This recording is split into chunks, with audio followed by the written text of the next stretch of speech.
Let's do it. Here we go. How you doing, everybody? This is Dennis Michelson. Welcome to the Matchup Lab here on the Sports Affiliation. Joining me as he does each and every week, he is the fantasy professor. He's a real professor and one heck of a handicapper of NFL football and fantasy football as well. It is John Bush. And John, the big championship's coming up. It seems like this season has flown by this year. I agree. We got two Saturday games. I don't know if we're not gonna talk about them, but Dennis, I think real quick before we jump into our squirrely Husky games, our pick'ems, Dennis. Ooh, yeah. Who did you pick for the Chargers Houston, and then who did you pick for Baltimore Green Bay? So Just real quick to help folks out. subject to potential change. Yeah. After I look at the data a little bit more detail. Right now, Yeah. I'm going with the best defense in both games. So I'm taking Green Bay against Baltimore, and I'm taking Houston to beat the Chargers this weekend. That Houston defense, I think, is the best defense in the NFL right now. And that's why I'm going to pick Houston to win against the Chargers. That is exactly what I'm picking. So I don't know if that's good or bad. We may be both double jinx, but I have picked Green Bay and Houston in my pick'ems as well. So I'm sure the TSA people got big ears and they're flipping around to try to catch up, picking Baltimore and the Chargers now. That's fine, but I think Green Bay and Houston. I really think we got a shot there for Saturday there. So this afternoon, probably by the time this is coming out, that game will be rolling here. So Yeah, and those are very interesting games too. The only thing that scares me about Green Bay is they have to go to the backup quarterback, Malik Willis, but he actually played fairly well yeah, last week. And Baltimore, of course, on a backup quarterback yeah, with Snoop Huntley. So, any advantage they would have gotten with Lamar is gone. yeah. So, this Tell time of the you year, what, I'd like to lean on the defenses. let's real quick just look at the DAPs. We're not going to get into the full meal deal, but Green Bay has an opportunity with their wide receivers Yes. and like their kicker. Baltimore is lean, but looks like the passing is, the situation that might help them. And the other game, the DAPS, let's see, where was that at? It's Chargers and Houston. Dennis, I see a lot of red here. Houston is ball happy and they take it away. So they are a great streaming D. I wouldn't stream Chargers. It looks like there's some rushing. Woody Marks might collect some points for you, and Schultz and the tight ends might collect. But looks like the passing's going to be rough on both quarterbacks, Dennis.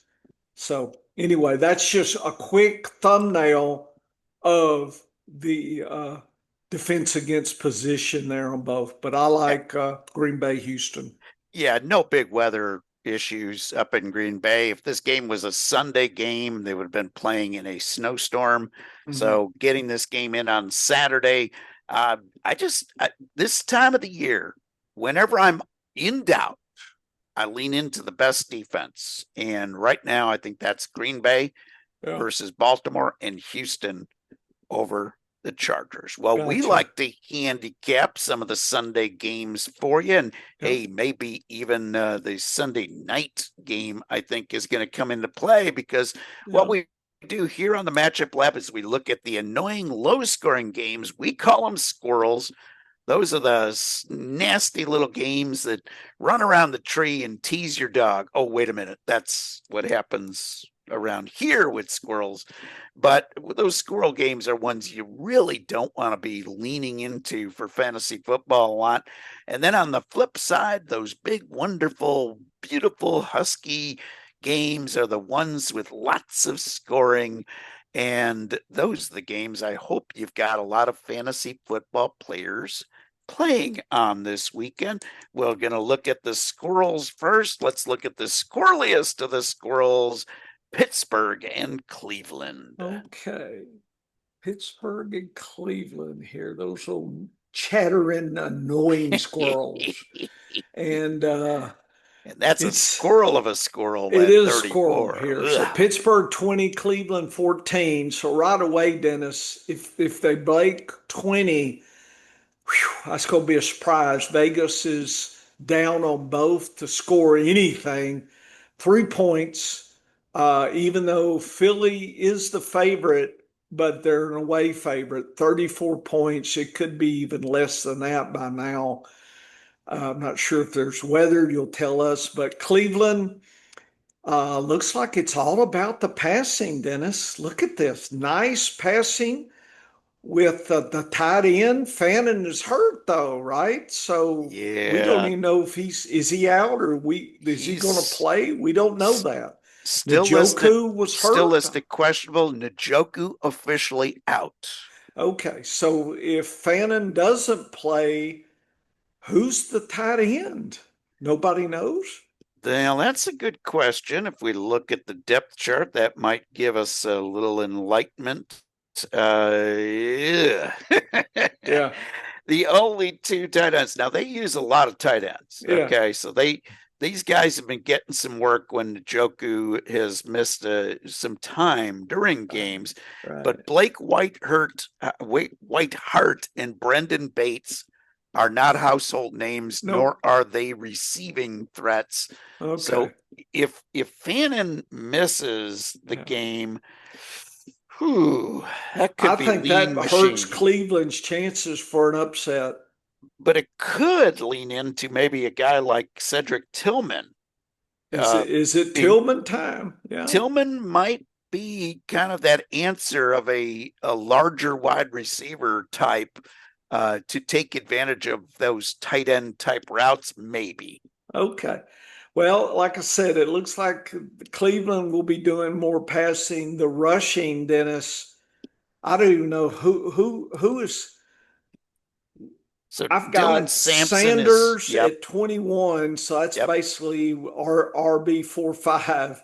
So there's I'm not happy with any of these, Dennis, at all. No, no, with Junkins out and he's on IR, so he won't be around. Boy, he had a nasty injury last week. Yeah, I know. They couldn't even Dylan, show it. Yeah. ugh, yeah, when they don't show the replay, you know it's gruesome. Dylan Sampson is probably going to get quite a bit of work in the passing game if Hmm. he is good to go.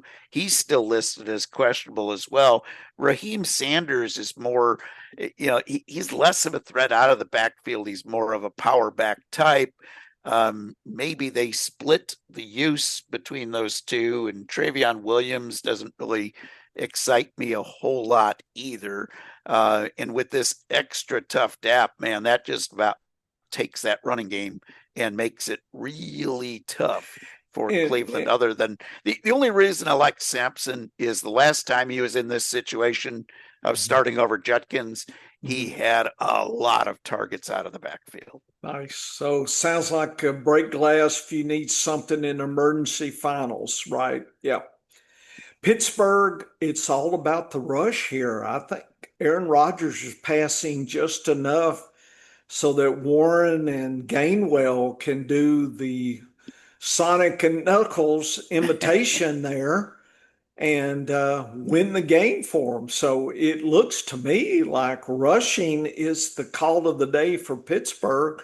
You definitely Pittsburgh is a great streamable option if you need somebody this late and you hadn't already grabbed them. Pittsburgh might be out there. If they are, grab them now and plug them into your defense. But this tells me that rushing first and then passing second. Both teams are declining, Dennis, believe it or not, but Pittsburgh is 94, Cleveland 26. So big time efficiency uh, difference there, big wonky difference. Cleveland loves their home though, 18% better, but it's all about the rush. Pass is 12% less, and that's exactly opposite. And like I said, I do need to look into that where their tendency is opposite what the defense is giving them. How does that all work out? I don't know the answer to that. I just warn you that it's topsy-turvy of what their tendency is. And with Judkins gone, that's very sad. Pittsburgh is a very balanced team. So I think with Gainwell and Warren, I think that allows them to should win easily over Cleveland without Judkins. I think that if Judkins was there, I think it'd been a lot more competitive. But I'm very uh, uh, very concerned, Cleveland fans, about your team trying to beat surprise Pittsburgh. Yeah, I think this is going to be a close game, though, as the spread indicates. I think it's going to be a very low scoring game. I'm 34 is tough to go under, so I Yeah. wouldn't make that bet, but it wouldn't surprise me if this game ended up being like 13-9 or Wow. something ridiculously low like that. So I'm not crazy about playing anybody in this game, but when I look at the combo of running backs Yep. for Pittsburgh, it's very interesting. Remember, DK Metcalf is out, so he's suspended, That's and right. Calvin Austin is hurt. So you're going to have four tight end lineups a lot. Thielen's a break glass kind of guy Yeah. here. He's the As last one standing in my Yeah, rankings, but boy, I'd hate to rely on any of these oh, pass catchers, Dennis. wouldn't want to be relying MVS on him. might have a little something there. So here's one thing that Pittsburgh has done well this Yeah. season when they've been down wide receivers Yeah. is you could almost play Gainwell and Warren in some That's what I'm circumstances. thinking. Because last week the combination had 52 points. The week before that, Warren was sick. He still Yeah. played. That still got you 26 points. Obviously, he wouldn't have played them both. Yeah. The week before that, when both were healthy and not on the questionable list or anything, they Yeah. got 31 points combined. That's Right. not bad. And Right. then the week before that, Gainwell was on the injury list and they only scored 18. The Yeah. week before that, when they were both healthy, they scored a combination of 30. You can get 30 points out of a running back and a flex. It's not going to kill you. So Yeah. I do like Pittsburgh. I'd pick the under if I had to pick it, but I wouldn't bet it. And it wouldn't shock me though to see Shedeur Sanders have a one of those surprise, couple of long passes and cash in. Maybe Jerry Judy, maybe Tillman. Maybe. I don't know. But that's the thing is I wouldn't want to be leaning into any of these guys Yeah. on either of these teams if I had to. Uh, Dylan Sampson's a break glass kind of guy because he'll get the reps if he plays. If not, you gotta put Sanders in there, but probably not as much upside.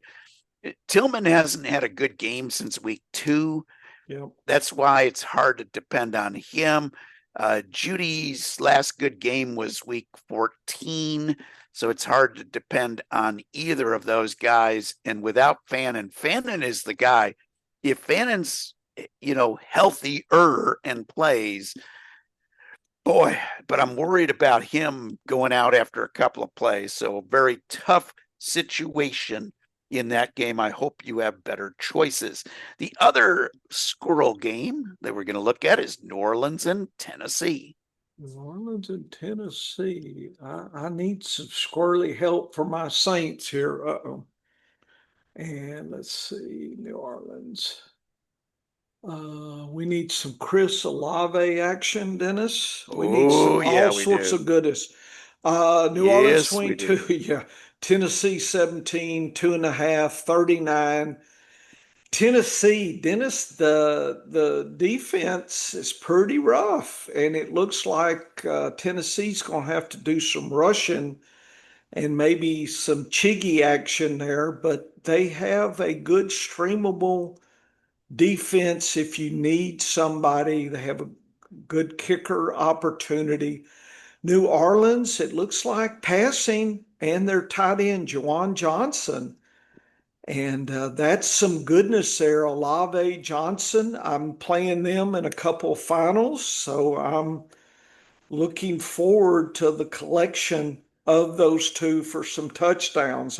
I'm hoping it's higher scoring, hoping. Notice that's with my heart, not with my with my statistical mind here, but yeah, so I hope that New Orleans scores lots and lots, and I'm hoping Olave and Juwan Johnson get about two touchdowns each. In my world, that's what would happen here. I do not know if Estime is up for rushing. He Nope. kind of floundered. Yep. So if you are in a desperate situation, I guess Taysom Hill, if in your tight end flex, maybe you put him in your flex and hope that he does something for rushing. So you're playing a tight end to hope that he can rush. That's really strange. But anyway, that's what's happening. Both teams are improving because they were kind of sucky early on. So Tennessee actually beats New Orleans for the seasonal efficiency here.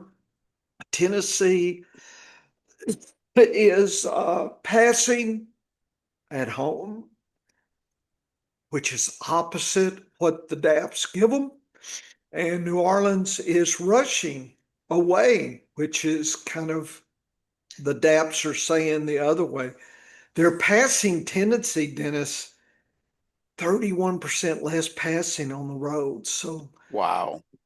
uh, that's part of this low scoring thing. But I have hope, Dennis. I have hope. But I've got to play Olave, got to play Juwan Johnson.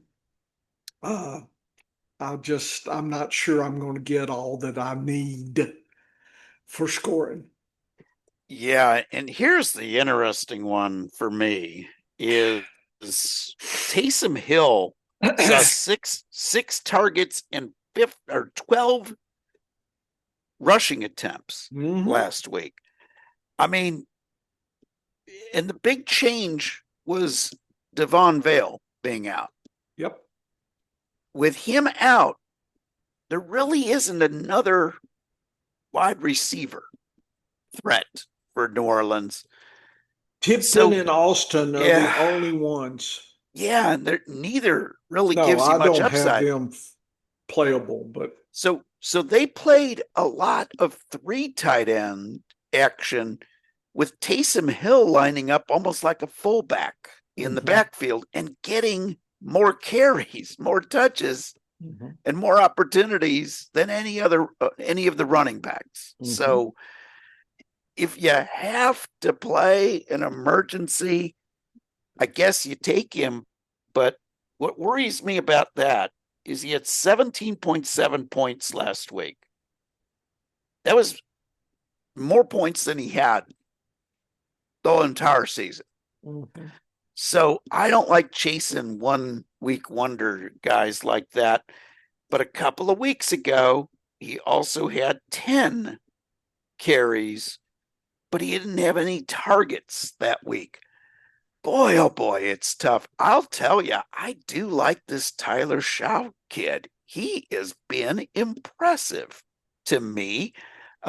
When you consider he's a rookie, he's been playing pretty good. Cam Ward is going to be a good quarterback when they build the offensive line, but that won't be until next year. They've been playing better, Yep. Tennessee has, but I like New Orleans and I like the under. Breaking news in another game, Theo Johnson is out. for the Giants So this week. Bellingham or Bellinger or whatever. Bellinger would be the play, but might be the best play to stay away from the tight end position. Theo Johnson's not been giving you much love the No. last couple of weeks either. Okay, enough of these annoying, low scoring squirrels. Let's look at some of the big, beautiful Huskies. Let's look at the huskiest of the Husky games. It's an early game tomorrow, Cincinnati against Arizona. Yeah, Cincinnati. Let's see, where are you? There we go. 33-19, 7 points, 53 and a half, maybe close to 54. I see a lot of green in the DAPS. Cincinnati, though, and I'm not worried about, uh, you know, Jamar Chase, Higgins, but it says tough. Uh, Tight end, Gasecki could get another one this week. I'm actually playing him, Dennis, in one because I've lost, you know, lost everybody here. It's just been a horror show here, and you know, it is what it is. And the kicker looks good, and both defenses are streamable. Chase Brown could be a Chase Brown day. Look at the ease.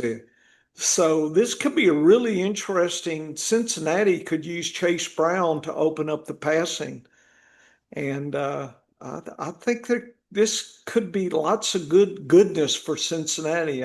Burrow should be a great start in the finals, Dennis. Arizona also play them all. I'm not worried about anybody here as far as any position. So it looks like, with a little bit of an exception, that Arizona's a little rougher. They have some good cornerbacks there that have been rough on wide receivers, but Cincinnati's with Higgins and Chase, they got some good ones. So I'm I'm not that worried, but it may be another Chase Brown week. Home, Cincinnati loves home, but you know, not as much as you think. 5% less rushing and 20% more passing. Dennis, 20% more passing. So the DAPs are a little bit opposite that.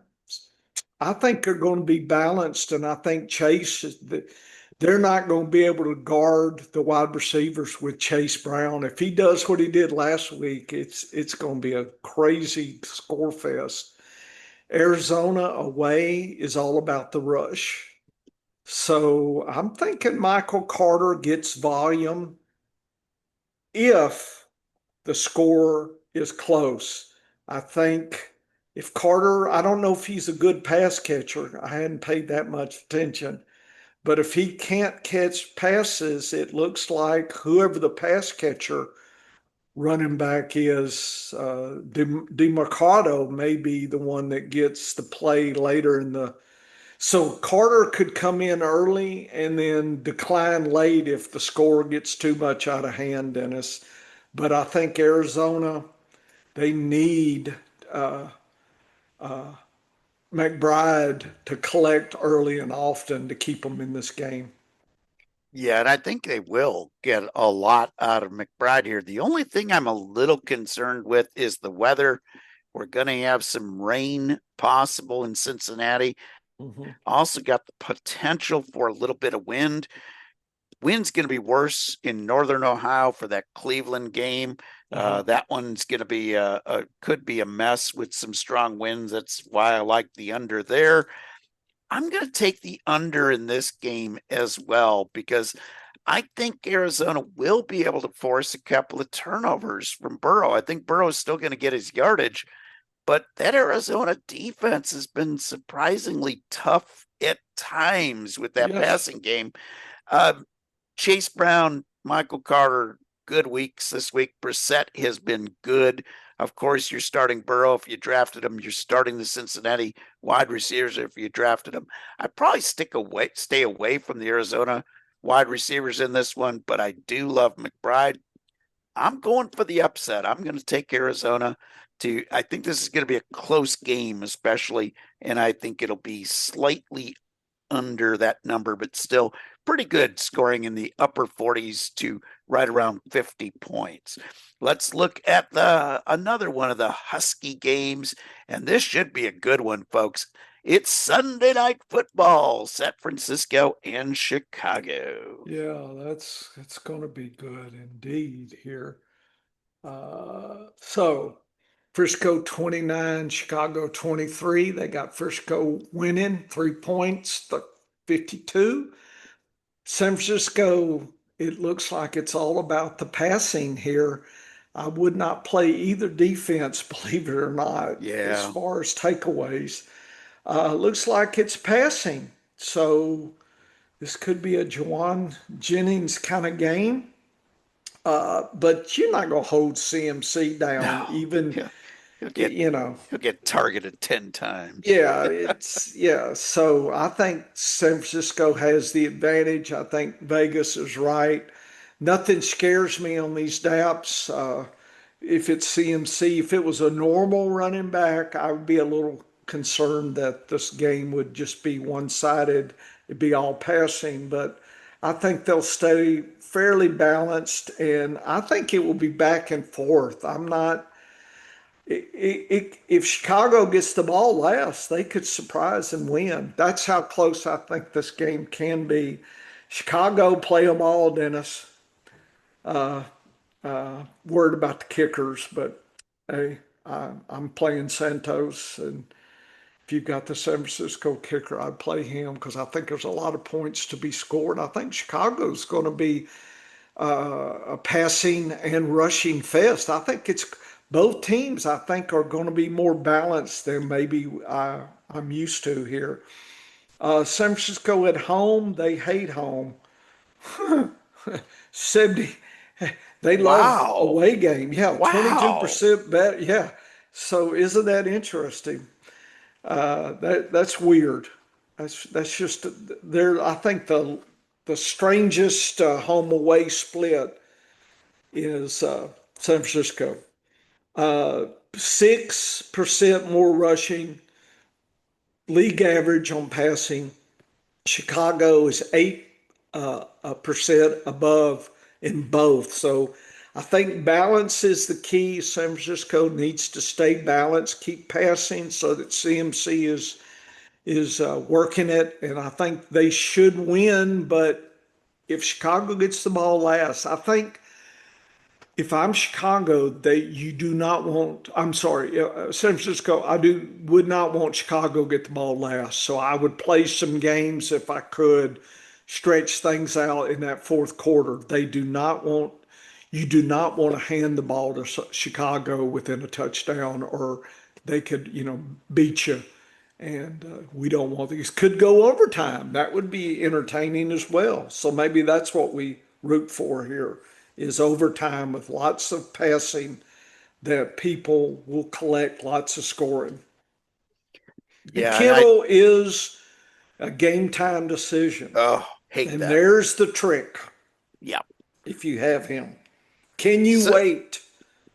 If you don't have Tongas, can you wait and take a zero if you're wrong? Or if you've got Parkinson or whoever for the Monday night. Let's see, Monday night. Who's the Rams would be Parkinson is fairly by and Pitts. Yeah. So if you've got one of those, boy, if I had Pitts, I would not trade Tongas for Pitts.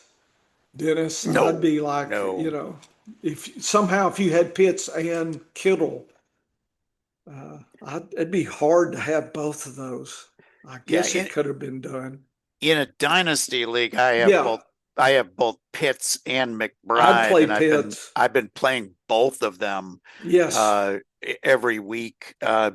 This is a tough game, Chicago, San Francisco, because I think what gets missed here in the DAPS, because we're looking at big pictures in DAPS, okay, is Chicago's defense the last few weeks has been improving.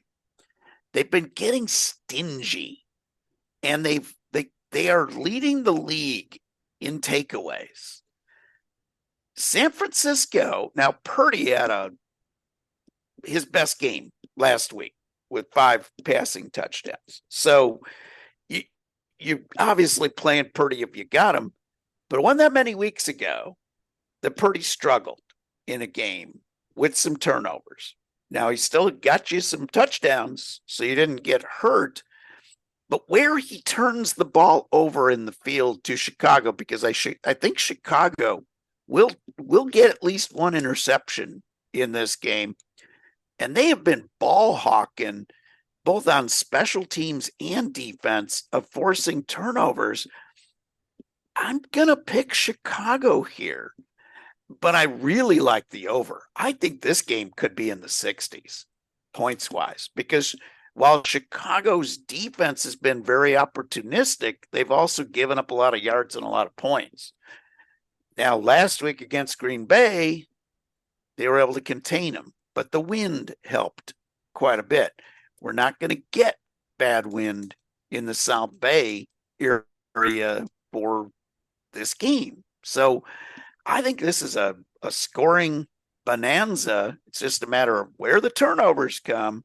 If Chicago can force a couple of turnovers, I think they could beat San Francisco in the way their defense has been playing. I think they can get it done. San Francisco not playing as well at home is very, very intriguing to me. So I'm going to pick the upset here with Chicago, but I remind you that the professor has been out picking me all season long. Dennis, let me see. Let's see, what have I picked here for my pick'ems here? Let's see here. Fantasy pick'ems. I picked Frisco for sure. Yeah, and I think that's a sensible pick. I'm gonna get gutsy here and try to pull the upset with Chicago, but I especially like the over in this one. I think this is going to be the highest scoring game of the week. Interesting. Okay, have we done it, or do you want to do one more? I think we've done pretty good considering we handicapped 3 on our other podcasts. So okay, 4 here will be I thought fine. we wanted to do the Rams in Atlanta. I guess let's take a look at that. I mean, that's a 50-pointer. Let's take a look at the that last game for the finals. Yes. People need some help.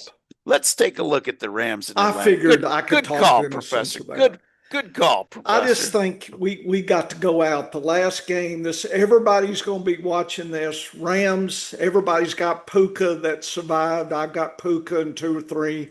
Atlanta, people got Pitts. They got London. There's a lot of goodness here. Stafford. Bajan. Yeah. Oh, yeah.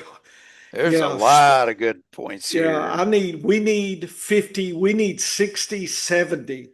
We need a firefight here. 34-16 -9. I'm not sure. Atlanta is like Carolina. They've been better at home. Feisty. Yeah, feisty. They're feisty. Yeah, Atlanta, there's nothing that scares me except for whatever reason their kicker. And I would not play the Atlanta D or the Rams D. So that tells me it's probably a lot of passing and rushing goodness. Rams, play them all. Parkinson maybe have a little bit, but if you played him before, you probably are in a bind again. But I wouldn't play him unless I had to. But everything else seems to be, this seems to be a play them all on both. Atlanta, the efficiency is 17 versus Rams 85. So not very efficient per second wise, getting yards and scores. Rams, they love being away. 15% more away. Wow. 15% more. And Atlanta at home is okay. They like to rush and 5% more, pass less. So I think they'll be balanced at least until if Rams get 2 touchdowns ahead, then I think it's all aboard for Pitts. And is London playing or is he questionable? He's listed as questionable. He played last week and didn't do much. They still need him out there as a Oh body. yeah, they do. Yep. And if he doesn't play, David Sills could be, if you have Drake and you have time to get off the waiver wire, he might be a secret. He might be out here, and if you just needs a body, if London isn't, then he might be somebody, Dennis, that you could find. I'm not saying that's what I'm hoping for. I'm just saying if you're, last game out the door, he could get you some points, maybe not a lot, but could get you something. Rams, it's all about the rush. Kern Williams, 12% more activity, 6% less, but Puka's so crazy, you know, 6% less Puka is still great. So it just looks like a firefight, and I'm hoping Atlanta keeps it close so we can collect lots of points from Bijan and Pitts and London and everybody. I just hope everybody scores. That's my late Christmas, New Year's wish for finals. Last game, everybody gets lots of points. The one guy who is not likely to get any points in this one is Devontae Adams. He is trending in the wrong direction, and it looks like they're going to sit him out.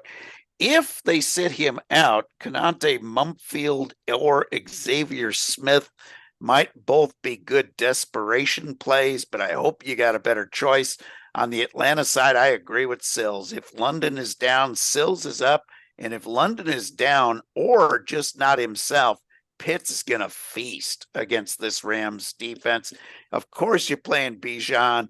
You got to play Cousins maybe in an emergency role. Of course, you're playing Stafford. You can get away with playing both Kyron Williams and Blake Corum in this one. They'll both be in that potential to get you 12 to 18 points apiece. Puka, I need you to have like a 40-point week again, buddy. Yeah, And yeah. that will be a joyous way to end this one. I would not bet that point spread. I think this is going to be a closer game. I think Atlanta is going to be annoying. I think the Rams will win the game, but I think it'll be closer. And I agree. I think this game could be in the 60s as well, mid 50s to uppers to low 60s in points. So I look at this being another very husky game, and that was a good choice to do a bonus pick here. Yeah, and before we sign off, Dennis, for this season, are we going to do a matchup lab next week, even week 18? We could. I don't care. Yeah, I think we should probably do it. It won't be from a fantasy football perspective, but it will be from, we will probably continue to do a matchup lab for the playoffs as well for betting purposes. Yeah. But during the off season, the matchup lab turns into the data lab, folks. So this podcast will stay active throughout. And Dennis, I do want to say from both us, thanks to the TSA for letting us absolutely chum in and join their family and interact. So, hopefully if you're listening from that venue that you've enjoyed what we've done, and hopefully for the draft next year that you'll be paying attention with our data lab, and we'll help you get a good team for next year as well. So please, hang with us at Science and Fantasy. We'll have stuff there, and then the data lab will have stuff in the off season.